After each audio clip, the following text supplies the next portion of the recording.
Hi എല്ലാവർക്കും God സിനിമയുടെ ഒരു ചെറിയ റിവ്യൂവിലേക്ക് സ്വാഗതം. അപ്പോൾ 4 മണിയുടെ ഫാൻ ഷോ കണ്ട് കഴിഞ്ഞ് ഞങ്ങളിതാ എത്തിയതേ ഉള്ളൂ.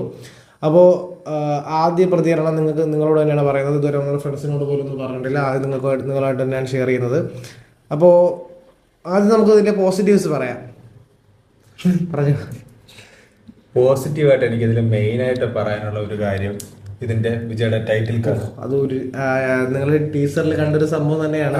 പക്ഷെ അതിന്റെ ഒരു ആ സമയത്ത് നമുക്ക് തരുന്നൊരു രോമാഞ്ചം എന്ന് പറയാം, ഒരു പീക്ക് ലെവലൊക്കെ ഭയങ്കര രസമായിരുന്നു. നമ്മുടെ ലിയോ പോലെ വന്നിട്ട് ആ ഒരു മൊമെന്റം സ്റ്റോപ്പായിട്ട് ടക്കന ആ ടൈറ്റിൽ കാർഡിലേക്ക് കയറുന്ന ഒരു സംഭവമാണ്. ഒരു രക്ഷയില്ലായിരുന്നു. സെയിം BGM ആണെങ്കിലും ഒരു രക്ഷയില്ലായിരുന്നു. അടിപൊളിയായിരുന്നു.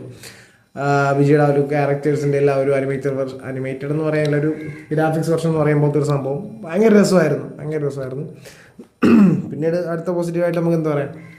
അടുത്തൊരു പോസിറ്റീവ് ഞാനത് പറയുന്നില്ല. അത് സിനിമയിൽ ചിലപ്പോൾ ഇനി കാണുന്നവർക്കൊരു ചിലപ്പോൾ സ്പോയിലർ പോലെ ആയിരിക്കും. അതുകൊണ്ട് അത് സെക്കൻഡ് ഹാഫിലെ ക്ലൈമാക്സിൽ വരുന്ന ഒരുപാട് വാർത്തകളൊക്കെ വന്ന സംഭവമാണ്, അറിയാം, നമുക്ക് പ്രെഡിക്റ്റ് ചെയ്യാൻ പറ്റും.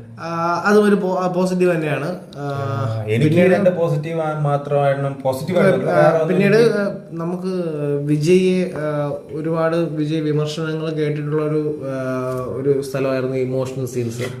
അപ്പം അതും ഒരു നിശ്ചിത സീനിൽ, ഒരു പർട്ടിക്കുലർ സീനിലെ വിജയുടെ ഇമോഷൻ ആക്ടിങ് ഒക്കെ ഭയങ്കര രസമാണ്. നമുക്ക് അവരെ ചിത്രീകരിച്ചിരുന്ന രീതിയും ആ ഇമോഷൻ കണക്ട് ആകേണ്ട ഒരു എലമെന്റും എല്ലാം നല്ല സ്ട്രോങ് ആയിട്ട് പ്ലേസ് ചെയ്തിട്ടുണ്ടായിരുന്നു. അവിടെ ഇമോഷൻ ഒരു ഉദ്ദേശിച്ചതുപോലെ നമുക്ക് കിട്ടിയിട്ടുണ്ട്. പക്ഷെ പിന്നീട് പല സ്ഥലത്തും പടം അവരുടെ കയ്യിൽ നിന്ന് വൈകി പോകുന്ന ഈ സിനിമയുടെ ഒരു പോക്കെന്ന് പറഞ്ഞാൽ ഒരു ഡൗൺ അങ്ങനെ മൊത്തത്തിൽ ഒരു ആ ഒരു ഫ്ലോയിലാണ് പടം പൊയ്ക്കൊണ്ടിരിക്കുന്നത്. ഒരു വേവ് ലെന്ത് കീപ്പ് ചെയ്ത് നമ്മുടെ അറ്റൻഷൻ ത്രൂ ഔട്ട് പിടിച്ചിരുത്താൻ പറ്റുന്ന ഒരു പടമായിരുന്നില്ല ഗോട്ട്. ഞങ്ങളുടെ ഒരു കാഴ്ചപ്പാടിൽ ചിലപ്പോൾ നിങ്ങൾക്ക് അങ്ങനെ ആയിരിക്കണമെന്നില്ല. അപ്പോൾ ഞങ്ങളുടെ പോയിന്റാണ് പറയുന്നത്. ഞങ്ങൾ ഈ പറയുന്നത് കാരണം ആരെങ്കിലും പോയി കാണണ്ടെന്നോ ഞങ്ങൾ റെക്കമെൻഡ് ചെയ്യുന്നില്ല. അങ്ങനെ റെക്കമെൻഡ് ചെയ്യാൻ പറ്റുന്ന ഒരു പടമല്ല ഗോട്ട്. വിജയ് അത്രയ്ക്ക് ആരാധിക്കുന്നവർക്ക് തീർച്ചയായും വിജയ് കാണാം. വിജയുടെ ലാസ്റ്റ് പടം എന്ന് തന്നെയാണ് ഈ സിനിമയിൽ നിന്ന് തോന്നുന്നത്. സിനിമയിൽ ഉൾപ്പെടുത്തിയിരിക്കുന്ന പല എലമെന്റ്സും ആ ഒരു കാര്യത്തിൽ തന്നെയാണ് ഉറപ്പിക്കുന്നത്. അപ്പം നിങ്ങൾക്ക് അങ്ങനെ കാണാൻ ആഗ്രഹിക്കുന്നത്, അല്ലെങ്കിലും വിജയുടെ സിനിമ ലാസ്റ്റ് വിജയുടെ സിനിമയായിട്ട് പോയി കാണാൻ കുഴപ്പം, നിങ്ങൾ പോയി കാണാൻ ആഗ്രഹമുള്ളവർക്ക് കാണാൻ കുഴപ്പമില്ല. പിന്നെ സിനിമയെ ത്രൂ ഔട്ടായിട്ട് നമ്മൾ നോക്കുമ്പോൾ ഞങ്ങൾക്ക് അതിൽ കുറച്ച് കാര്യങ്ങൾ സാറ്റിസ്ഫൈ ആവാത്ത ഒരുപാട് എലമെന്റ്സ് ഉണ്ടായിരുന്നു. അതൊന്നും ഇപ്പോൾ ഞങ്ങൾ ആദ്യം ഒരു ഫാൻ ഷോ കഴിഞ്ഞിട്ട് കൃത്യമായി ഞങ്ങൾ പറയുന്നില്ല, കാരണം അത് ഉറപ്പായും സ്പോയിലർ ആവേണ്ട കാര്യങ്ങൾ തന്നെയാണ്. എന്തായാലും ഫാൻസിന് ഇഷ്ടപ്പെടും, ഉറപ്പായിട്ട് ഫാൻസ് ഇഷ്ടപ്പെടുമായിരിക്കും ഞങ്ങൾ പ്രതീക്ഷിക്കുന്നു.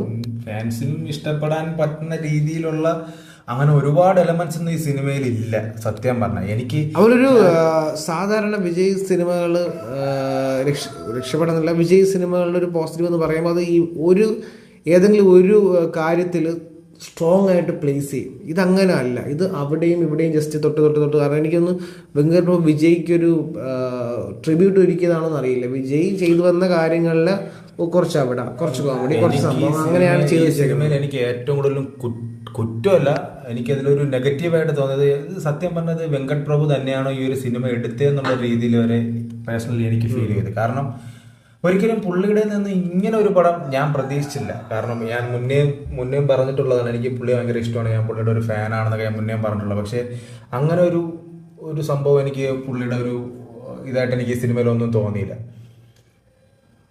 പിന്നെ വേറെ എൻ്റെയും അഭിപ്രായം തന്നെയാണ്. പിന്നെ എൻ്റെ ഒരു ഇതിൽ മങ്കാത്ത കഴിഞ്ഞ് പുള്ളിയുടെ വെടി തീർന്ന പോലെ ആയിരുന്നു. അതിനുശേഷം പുള്ളി ആ മങ്കാത്തയുടെ ഹാങ് ഓവർ തന്നെയാണ് കിടന്നത്. മാനാട് പുള്ളിയുടെ അത്യാവശ്യം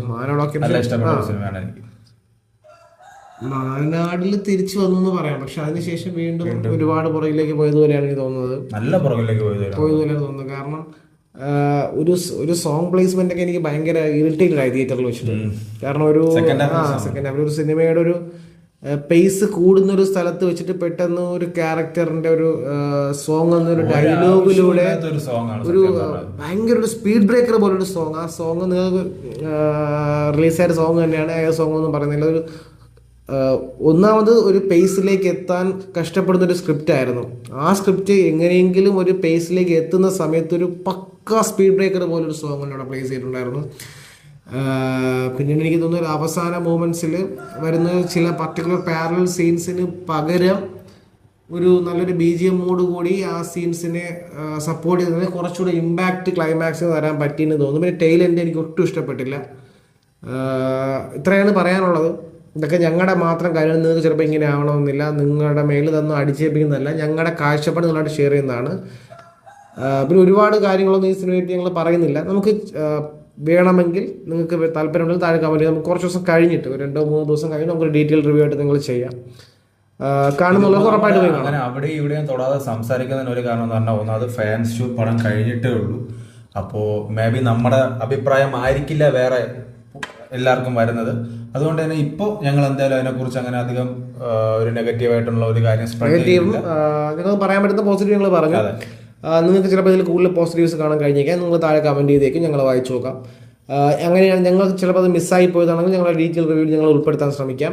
എന്തായാലും ഇപ്പോൾ ഇതാണ് പറയുന്നത്, ഞങ്ങളുടെ റിവ്യൂ കണ്ടിട്ട് നിങ്ങൾ തിയേറ്ററിൽ ഒരിക്കലും പോകരുതെന്നും പറയുന്നില്ല, പോകാനും പറയുന്നില്ല. നിങ്ങളുടെ താല്പര്യം വെച്ച്, കാരണം ഓരോരുത്തരും കാഴ്ചപ്പാട് ഓരോന്നാണ്. ചിലപ്പോൾ ഞങ്ങൾക്ക് നെഗറ്റീവായിട്ട് തോന്നി, നിങ്ങൾക്ക് ചിലപ്പോൾ പോസിറ്റീവായിട്ട് തോന്നാൻ സാധ്യതയുണ്ട്. കാരണം അങ്ങനെയാണ് സിനിമ, ഓരോരുത്തരുടെയും കാഴ്ചപ്പാടും നമ്മുടെ ജീവിത രീതി എല്ലാം ഓരോന്നാണല്ലോ. അപ്പോൾ നിങ്ങൾക്ക് താല്പര്യമുണ്ടെങ്കിൽ ഉറപ്പായും തിയേറ്ററിൽ പോയി തന്നെ സിനിമ കാണണം.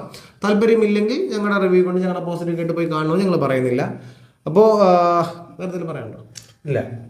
അപ്പോൾ മറ്റൊരു സിനിമാ വിശേഷവുമായി അല്ലെങ്കിൽ മറ്റൊരു റിയാക്ഷൻ വീഡിയോയുമായി നമുക്ക് ഉടനെ കാണാം. അതുവരെയും ടിൽ ദെൻ ഗുഡ് ബൈ.